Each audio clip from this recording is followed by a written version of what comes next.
Hello students, in this video we are going to look at multi-criteria. This one,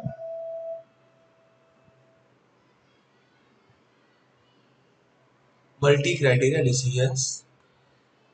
Under this we have goal programming and that is going to be the topic for this video. So let me take you to the goal programming. Right. So basically what exactly is programming or multi-criteria decisions? So far we have seen our linear programming formulations or non-linear programming formulations. We have one single objective. Usually it is profit maximization or cost minimization. But in reality, the managers face many different objectives or goals in, in practice which they need to fulfill. But we need to also have priority of these goals. But we should be able to solve these all the goals as far as possible to the maximum possible extent, and that is the objective. And hence goal programming has typically has one more than one objectives, functions, and then we also have the constraints. So let us understand goal programming, formulation, and the solver. When we are using solver to solve goal programming, we have to do the solver solution multiple times. I will explain that, but in this video we are not going to demonstrate the solver use for the goal programming, but I will briefly explain you what is to be done. So let us go to the goal programming. We have this particular example in front of us: goal programming, formulation, and graphical solution. Of course, we are not going into graphical solutions. We will be using Excel solver. So here, basically, there is a Nicolo investment advisors, and a client has approached them who has around $80,000 to be invested. Right, he has $80,000 to be invested, and he as an initial strategy and would like the investment portfolio restricted to two stocks. So it is a typical portfolio investment which where we have two stocks. First is a US oil stock, second is Hub Properties. Current market price is $25 for US oils. For Hub Properties it is $50. Estimated annual returns from US oil is $3 per share per year, and from Hub Properties it is $5 per share per year. Risk index per share is zero point 0.5 for US oils, and Hub Properties is 0.25. So they have explained you the risk index here. Typically, the risk index per share zero point 0.5 for US oil and 0.25 for Hub Properties is a rating Nicolo assigned to measure the relative risk of two investments. Right? Higher risk index values imply greater risks. Here, Nicolo judged US oil to be riskier investment by specifying the maximum portfolio risk index. Nicolo will avoid placing too much of portfolio in high risk investments. Now, to understand this, they have given us an example. Suppose the portfolio chooses that invest all $80,000 in US oil, right? So they will purchase 80,000 divided by $25, around 3,200 shares.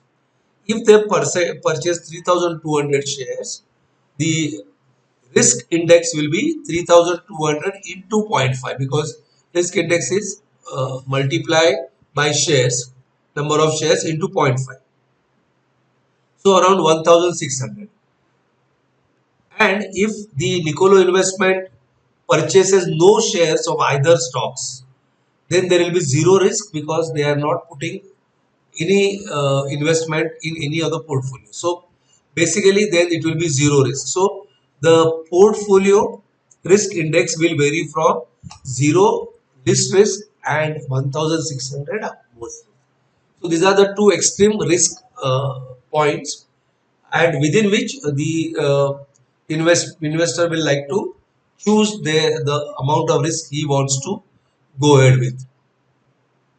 So in this case, the client agreed that the acceptable risk would be the portfolio to maximize total risk of $700, 700 points.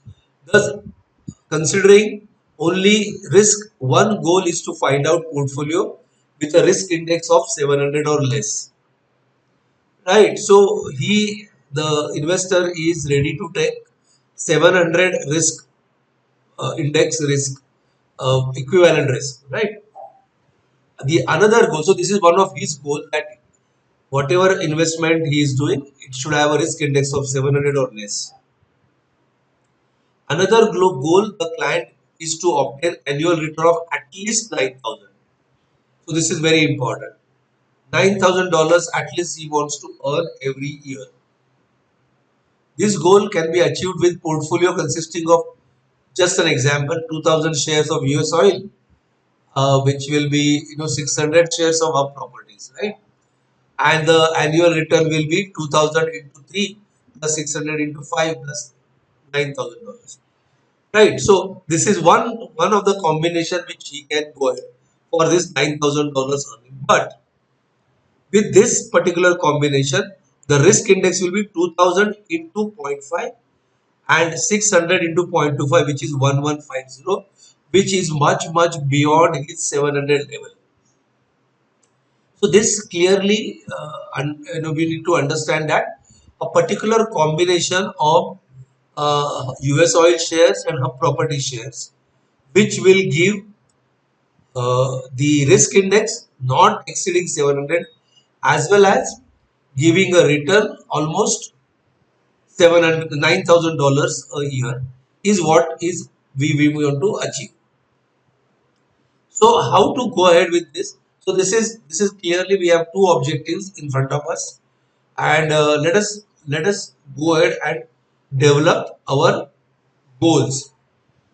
So first goal, find a portfolio that has a risk index of 700 or less, and second goal, find a portfolio that will have provide annual return of at least $9,000.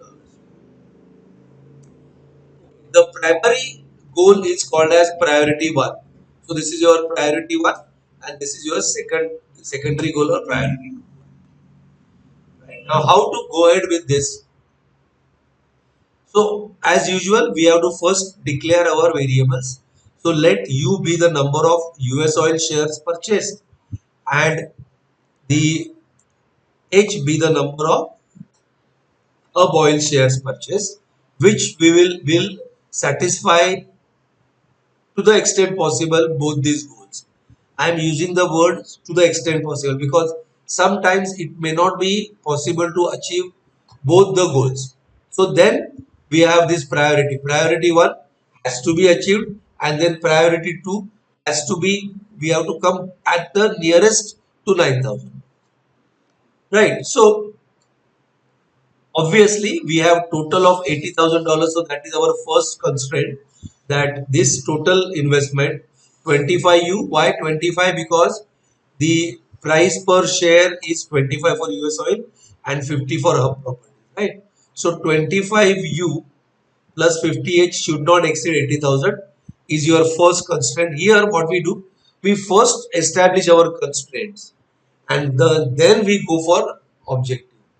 In normal LPP, we do otherwise. We first declare our objective function and then we go for constraints. Here we do reverse.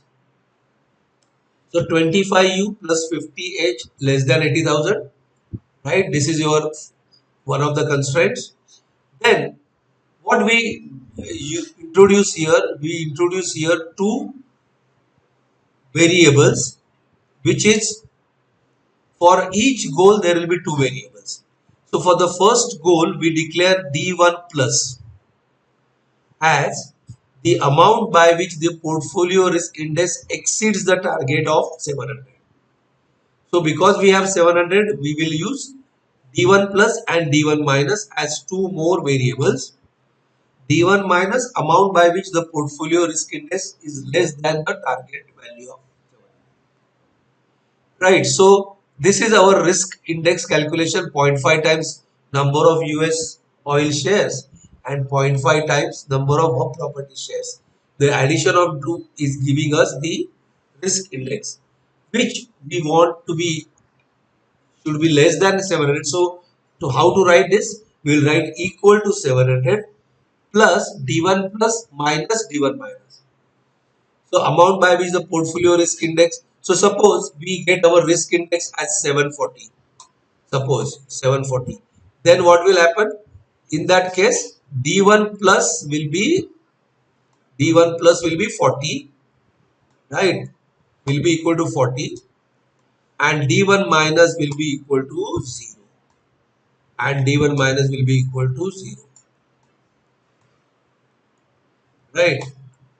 And please note that this will be always equal to. So 700 will write, then D1 plus will be 40. So this will be 740. So the risk index will be 740. Obviously, both cannot be positive. So one has to be 0, the other will be positive. D1 plus D1 minus is this way. Suppose we are able to get a 680 as a risk index. Suppose the risk index is 680. I'm just giving you an example. So if it is 680, then your D1 plus will be 0, right? In that case, D1 plus will be 0 and D1 minus will be 20. So if you substitute these values in this equation, 700 plus 0 minus 20 will give you 680, which is your risk index. So these are the two examples just to explain the use of D1 plus and D1 minus. So these are called as deviation variables because it is deviating from the target. D1 plus D1 minus are called deviation. Similarly, we are going to use, so this is our second constraint equation. This is our first constraint equation, right? Then the third constraint equation will be with respect to the return. So our annual return is 3U plus 5H, which we want 9,000. So similarly, now we will use another two variables, D2 plus D2 minus. The two indicates the second goal. The amount by which the annual return of portfolio will be greater than $9,000. The D2 minus the amount by which the annual return of portfolio will be less than 9,000. So 3U plus 5H equal to 9,000 plus D2 plus minus D2 minus. Right, this will be my second goal. So when I am writing this, this will be how it will be written, because if I want to take this on the other side, you can write it like this. Anyways, it can be written in both ways, right? So obviously, what will be our first target? Our first target is to achieve this 700 because that is my priority one. So if you look at this, out of this, we do not want it to go beyond 700.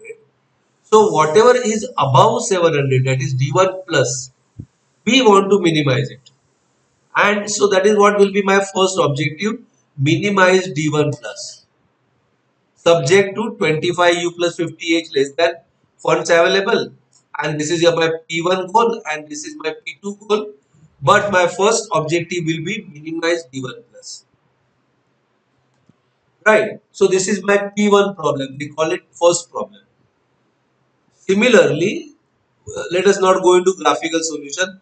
We can set this up in our Excel solver and run it, and you will get D1 plus value. So that value we need to use. So I can use Excel solver to solve this, and I am getting D1 plus as 0. In this case, D1 plus will come as 0.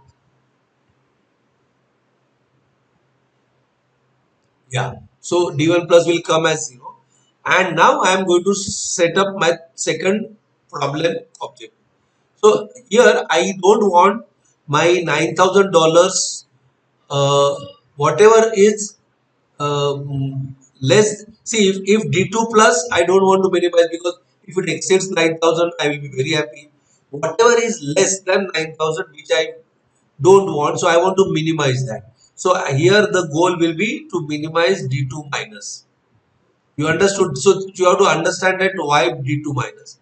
Because 9,000 से ऊपर रहेगा तो I will be happy. So whatever is less, that will be my problem area. So that is why D2 minus, minimize. So again, this will, there will be no change, no change, no change. Same which is written in the first thing.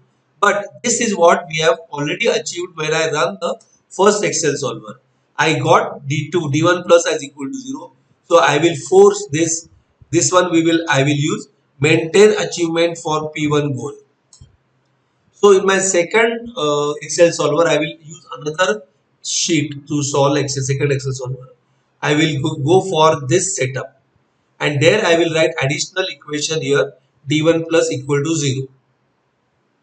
So obviously for both, you will, all the variables will be either greater than 0 or equal to 0, means they cannot be negative. So this is how I write my two objective functions, or basically two models. But I can write it in a combined way here. So this can be your answer when the final answer is minimize P1 D1 plus P2 D2 minus.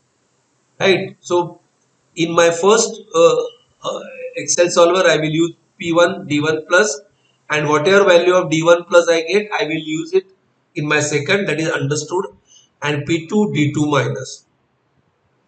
So this is going to be my final answer. So in case you are not asked to solve this by Excel solver, only model is required. You have to come up to this. So you will have to declare all the variables.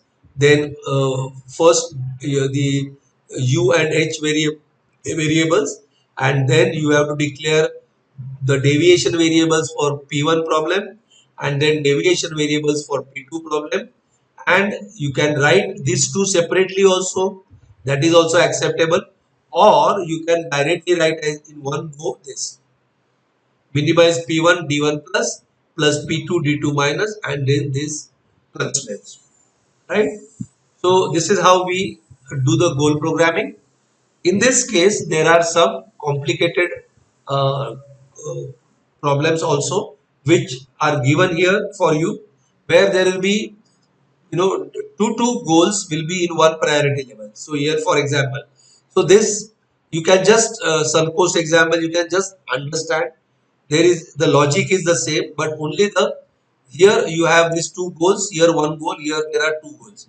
So when we are doing this, you will use this, I'll show you here. The first one will be minimize together, minimize this, and minimize this together. So you can write this together here like this. So read it once, it will, you will be able to understand this. But if you just understand this one, this will be good enough for you to attempt the goal programming problem in the exam. Right? But I suggest you go through this also and understand it. The logic is the same, only how they are going to use this together. Okay. In case there are some other aspects, scoring models is not with us. You don't have to worry about this. So just understand this example also one more time. Okay. Thank you.